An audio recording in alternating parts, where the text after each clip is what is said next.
Hello, I'm audible.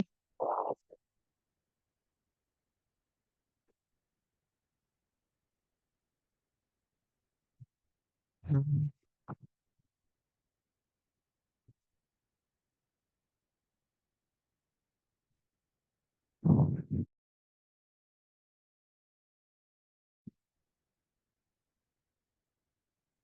Okay,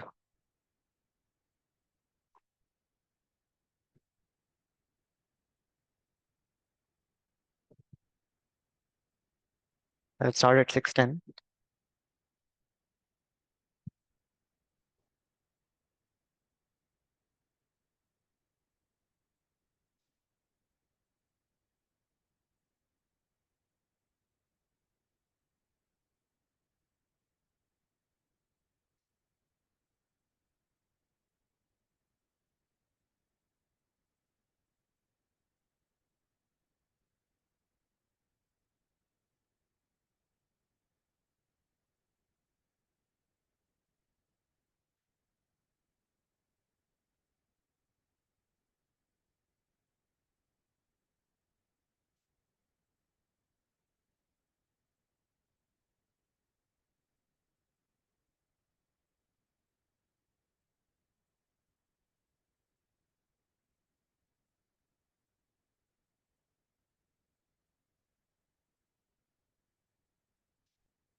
Yep. So I think I should be audible. And just get started. And yeah, so this talk is going to be more about Gen AI and how it's being used in the current ecosystem of stuff. So I'll be going over mainly two things. One is the Indic LLM ecosystem, and the other one is the retrieval augmented generation part of it, right? So yeah, a bit about me. I'm currently a third year undergrad. I do AI research. I have experience with cloud and full stack. Also do a lot of open source projects on the side. Yeah. So first topic we'll be going over is exploring the domain and language adaptation with LLMs. So why do we need to even domain adapt and language adapt these LLMs, right? And how can we optimize the training data and get good fine tunings out of whatever you've done, right? So recently, we released a model called Ambari, which was India's first bilingual Kannada English LLM. And essentially, uh, given a Kannada-based input or English-based input, it can respond both in Kannada and English. And that was built on top of Llama 2, and it was mainly fine-tuned for that, right? So now, why do we need to domain or language adapt these models? First is LLMs generally are prone to hallucinations, and hallucinations essentially mean inaccurate or synthetically generated content which is not actually true, right? And the other one is a lack of domain knowledge. So if you take a very specific field like uh, a medical or some specific field in medical, Generally, these LLMs are being trained on so much data that they're not really domain specific, they're more generalized. So we can, in order to make these systems more reliable or reliant, we can domain adapt them for specific domains, be it medical, law, and stuff. And generally, out of the box, these LLMs are not really production friendly. So you must have seen if you have used a Hugging Face LLM directly, you don't get the good responses, right? So there are some certain stages you have to follow in order to get these LLMs into a stage that is production friendly. Now, yeah, why do we need to even language adapt these LLMs, and why not use them out of the box, right? Most of the benefits of LLMs are limited to English, as seen in the data sets as well. So most, almost all data sets that are available on Hawking Face and stuff are majority composed of English and Latin text as its primary language. And there's a lack of Indic text out there, right? And the current problem exists in the lack of Indic data, and thus we're not able to really get models that are really performant in these languages. For example, you can take a lot of startups that are doing this, and none of their models are good, right? And they're not like comparable to ChatGPT. So one of the main reasons for that is lack of data or Indic language data and to train these models on, right? And yeah, so even the pre-training data is less, and the token representation is also less in these huge data sets. And most of the times, what we do is translate English to Hindi or translate English to Kannada, then create a data set. And these data sets might not be completely accurate when translating because it doesn't have the context of the whole thing. So, yeah. And yeah, there's some multilingual open source efforts that are currently going on. Bloom, MGPT, and stuff are really good efforts. And there are also models that are coming out like Llama, Gemma, Mistral, which are limited in their bilingual capacities, but can be fine-tuned, right? So some of the examples of that is Chinese Llama that came out, Open Hathi by Sarvam, Ambari released by us, Navarasa fine-tuned on top of Gemma, right? And yeah, so what is the process followed at the current moment to fine-tune these LLMs for different languages? Uh, the next few slides will go over the procedure in a very uh, a flowchart manner. And yeah, so you have a English LLM, then you will do something called vocabulary expansion. Then there's mainly three-phase training. So you do continual pre-training, then instruction fine-tuning, and human preference alignment, and you get a multilingual model at the end. I'll go into details for each now. So essentially, vocabulary expansion is uh, every LLM comes with its own tokenizer. Some LLMs use a tokenizer trained by a different LLM. For example, Mistral uses Llama 2's tokenizer. And essentially, the tokenizer is responsible for breaking down your text into tokens. And these tokens is what the LLM understands, right? These are unique numbers. So you have a monolingual tokenizer, let's say English. And what you do is train a new tokenizer only on Kannada or Hindi text. And this new tokenizer can be trained using modules like Sentence Piece by Google, and essentially you concat both the tokenizers, and then you get a new tokenizer which consists of both English and the other language token, Hindi or Kannada tokens, that essentially breaks down your sentence or English or Hindi sentence more effectively into smaller into efficient tokens, right? Yeah. And so we need to do token expansion if the model is not already good at tokenizing Indic languages, and this increases the fertility and also increases so yeah, it increases the rate at which you tokenize or the efficiency of tokenization, but it might cause low fertility, and yeah, this might inversely affect the model's performance. But this is one of the few ways we know in which we can actually get good inference out of the model after training, right? So coming to continual pre-training, essentially, let's take Llama for example. So you consider Llama as the latest checkpoint, and again you feed data. This data doesn't have to be structured, so just has to be either Kannada or Hindi data. And what essentially you're doing here in this stage is making the model familiar to the newly added tokens to the vocabulary so that the probability of that token being predicted increases over time after training. Yeah. So effect of continued prior fine tuning is shown in this stage. And for each, for let's say your trainer 0K samples, the perplexity is this. So perplexity is a measure, it's a metric, and the lower the perplexity, the better the model is in terms of how it's predicting the response you require. And as you can see, the more of the training data that you're feeding in, perplexity gets less. And yeah, coming to instruction fine tuning, here is where you do something called chat fine tuning or make the LLM more friendly with giving a response. So, given an input, you train the LLM to give a particular set of responses. And instruction fine tuning plays a really essential role. So, for Ambari, we did something called cross-lingual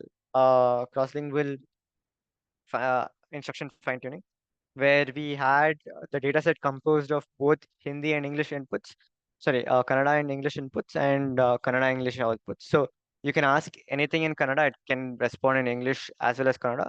The same goes for English. And yeah, here is an example.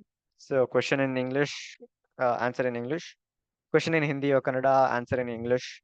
Question in English, answer in Hindi or Kannada, stuff like that. And yeah, Ambari model was trained on a 1 billion token dataset efficient across multiple stages. We had 500 million for the continuous pre-training and 250 million for instruction fine-tuning, and the last one was human footprints datasets. And yeah, we observed few characteristics that it had a good understanding of. Sorry, it was able to answer in Kannada in a very efficient manner, and the tokenization was really efficient there. And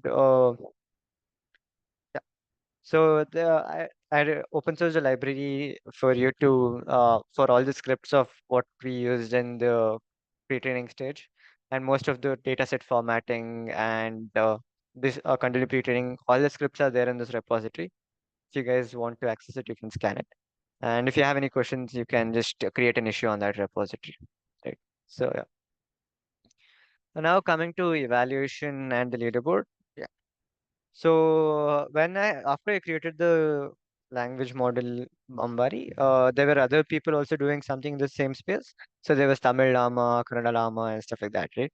But there was no qualitative way to compare these models, like how other models, how models on Hugging Faces are compared using the OpenLLM leaderboard, and there was no paradigm as well at the moment. So the thought of creating a unified evaluation platform came to mind. So then released something called IndiKeval. IndiKeval is an open source library which you can essentially input your LLM, assign the LLM, and we have data sets or benchmarking data sets which you can evaluate the LLM and you get a certain score. So in simple terms, it's an evaluation library where you can assess different indic LLMs or normal LLMs on different ranges of tasks and data sets. Uh, and yeah, get a good comparison or score that can qualitatively compare your model, right? So it supports up to 20 different metrics, 5 different benchmarks which we created, ARC, easy, ARC, challenge, all of these were translated data sets. And there are 50 other English benchmarking data sets also you can use, right? After that, why did we create? Yeah, this will act like a foundational layer for anyone to do research. Let's say you want to build an indic LLM and see how it's performing, right? So you build an indic LLM, and how do you evaluate? You can use our library, which is completely open source, and yeah, and it also provides a standardized platform where other researchers also use the same framework, so everything is comparable. And incorporating new benchmarks in this current existing framework is pretty simple, and it's there in the documentation of the repository itself. And the current evaluation framework is pretty easy and it can adapt it to a lot of different models as well. Any model that is supported on Hugging Face, you can run evaluations on that. Yeah, there are some improvements that we are currently working on. We are coming up with our own benchmark for cross-lingual benchmarking. And we also added the newest benchmarks by Google. Um, yeah, adding for faster inference and stuff. And we're also making it code centric. So instead of you directly typing in the CLI, you can use it on Jupyter Notebook directly. You just have to instantiate like this and you can use it. This is going to be coming out soon. And yeah, coming to the Indic LLM leaderboard. So after Indic Eval, I wanted to create a platform where people can compare their LLMs and see which one compares in terms of quality to the other. And that's where Indic LLM leaderboard came in a hand. Hosted it on Hugging Face, and essentially it's a leaderboard which supports 7 different languages. Currently has around 40 Indic LLMs that are being featured there, and 5 different benchmarks. And it's there on Hugging Face. You guys can go and see that. What happens behind the scenes is you have NDK eval, you select the benchmark you want to run on. So you can run the evaluation locally. And what happens is after giving few arguments, you can directly upload it to the server that will reflect on the NDK LLM leaderboard. And yeah, so the current existing paradigm for the NDK LLM evaluation happens locally, and you then push the scores to the leaderboard. But there are a few other paradigms that are there. One is the open LLM leaderboard paradigm, where yeah, essentially all the evaluation happens on the cloud itself. You don't have to worry much about it. You just input the name of the model, and it performs the evaluation. So this is a more secure way of doing it, and it has a control. It has a controlled environment, so people can't manipulate scores easily. And it also supports for chat, fine tuning, merged LLMs and stuff. And the other really prominent paradigm is the LLM chatbot arena. Essentially, you have the input there, and after you give your query or question, it generates the response with two anonymous LLMs, and then you pick which LLM is better. And based on your pick, ELO rankings are calculated, and based on that, the ranking of the LLM is determined. This is a more human-centric approach of doing it. And now we'll be moving on to RAG-based systems and what RAGs can be used for. These slides are taken from Llama Index's presentation. So you'll see a lot of Llama Index here. And Llama Index is one of the most production-friendly frameworks personally that I've used. And it gives you a lot of tools out of the box which can be used, and you can set up RAGs in minutes, right? Yeah. So to come to the most abstract implementation of RAG is you have a knowledge base and you want to perform Q&A on top of the knowledge base. So let's say you have a bunch of PDFs, you want to ask questions to the PDF. Yeah, that's an implementation of RAG itself. And yeah, so the RAG pipeline generally consists of the following phases. You have your data. This can be in terms of PDFs, web pages, and stuff. Then you parse and ingest the data. So parsing is the process of you converting. Let's say you have PDF. You can't directly ingest the PDF, right? You have to convert that into text. So you parse it and get the text. You ingest it into a vector database, and that essentially forms your index. And after you do that, you can retrieve particular chunks from the database, and you can feed it into your LLM with the prompt and get a particular response you want, right? So this is a brief overview on how the RAG pipeline works. And these are the different things. So generally use PyPDF to parse the PDF. Then you split it into chunks. So chunks are essentially, let's say you have 1,000 character text block, and chunking essentially you split that 1,000 character block into 250 characters, then embed it using a vector embedding model, and then you store it in your vector database. That forms your index. And while retrieval, your query also gets converted into an embedding, and a similarity search happens between your query and the vector stored in your vector database, and you retrieve the top key value that can be 1 to 5. And after you have retrieved that, you pass that as context into your LLM, and then get a response out of it, right? So that is the naive rack system. So you generally call it naive rack because this is the lowest level you can go. And yeah, it's very easy to prototype, but very hard to productionize. And because of its simplicity, it is useful for like 2 or 3 PDF. Yeah, it works. But what about 1,000, 10,000 PDFs, right? Or 1,000, 10,000 websites which you want to parse? Then it becomes really complex, and a lot of other factors come into play, and it doesn't really scale that effectively. And yeah, so if you have question, some of the failure modes of this is if you have a simple question over different PDFs over different documents, then you never know what documents it might pick. So that is also there. And complex questions, it generally doesn't give good responses. Right now, yeah, those are the limitations of naive RAG, and there are two ways to improve it. So one is either improving the data quality, or second is improving how complex the query engine is.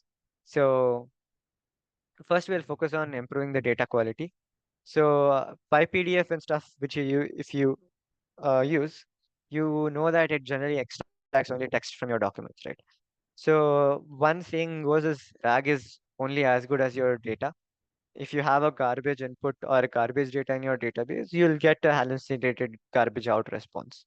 So in order for your RAG application to work properly, your data should be really good. And parsing, chunking, and indexing of this data matters a lot. Right? Now, parsing is one of the most important phases. That's where you convert your data into convert unstructured data, which is PDFs, images, and stuff, into a textual format that can be fed. Chunking is a process of chunking the data, and then indexing is a process of creating the vector embeddings and storing in the database, right? And for example, if you have a table like this in your PDF, how if you just do PyPDF, it doesn't work out well, right? And yeah, so here's one simple example. This is a medical document, and if you extract it to PyPDF or some other PDF scraper which only extract text, you get this sort of input. Literally has zero semantic meaning of this particular image. The table is not extracted properly, right? So we have a solution for that as well. It's called Omniparse, and essentially, you can ingest any type of data into it from documents, images, websites, videos, audio files, and you can get a markdown and structured JSON response out of it. Here is an example. Here's the same PDF that was parsed, and it was able to extract the text. It was also able to extract the table. And after that, we support multiple modalities here, from PDF documents in the document sector, PNGs, JPEGs, and MP3, MP4s in the media and website. You can essentially put in any website and get a structured output out of it. Right. So we use proprietary state-of-the-art vision language models to extract these documents. We perform OCR and stuff. It works completely locally. We don't use external APIs like ChatGPT and stuff. And after that, we support 15 different data formats. So the offerings we'll be soon open sourcing a variant of our product so that anybody can self-host it and use it. And there's an API as a service as well. And we also do on-prem enterprise deployments there. So yeah, you can join the wait list here, and yeah, you can connect with me on LinkedIn if you guys have any doubts with respect to the lecture, and I'll answer them to the best of my capacity. Thank you. I think that concludes it. Uh, yeah, thank you. Actually, I do have a question regarding the thing you said. I think you said something regarding like when we have to like test LLMs, so we use can you go back on the slide and the previous slide? Which one? Which section? To evaluate LLM models. Yeah.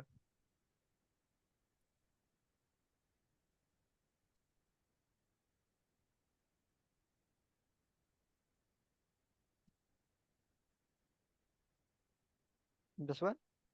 Was it? Yeah, I think this is the one. Yeah, indicative value. So recently I attended a session with Gemini or something, and they told us like they are using Gemini to evaluate. So how does your this indie eval compare to the Gemini model? So yeah, uh, Yeah, that's one more paradigm. So people nowadays are using LLMs itself to evaluate LLM-based responses. There Mm, have been studies done, and there are good methods. Like Prometheus is one method to do it. There are good research papers out there, um, and few approaches which I've seen actually use that paradigm. But NDKval, in the sense, is how would I say this? In, you have a fixed data set which you have already curated. That mm, is your ideal question and ideal response, right? And you run the evaluation there, and you get a fixed score, right? And coming to LLM based evaluation, there are few flaws or few undermining factors why people don't use it, and there are few research papers that also prove uh, why it's not the most optimal solution. And one of the research papers that I had read was essentially LLMs favor LLM based responses, right? And essentially the paper talks about how when you use LLMs to evaluate LLM responses, it generally favors the generation over actually giving a proper critique of it. And sometimes it's essentially having a biased interviewer interview you instead of mm. having an unbiased person. Right? Yeah, I think that's a completely different paradigm from what IndikiVal has to offer. And IndikiVal is more of a conventional paradigm where you have a data set, you run an evaluation, get a score, instead of relying on LLMs, right? So yeah, Thank you for answering that. And if there are any questions, please ask.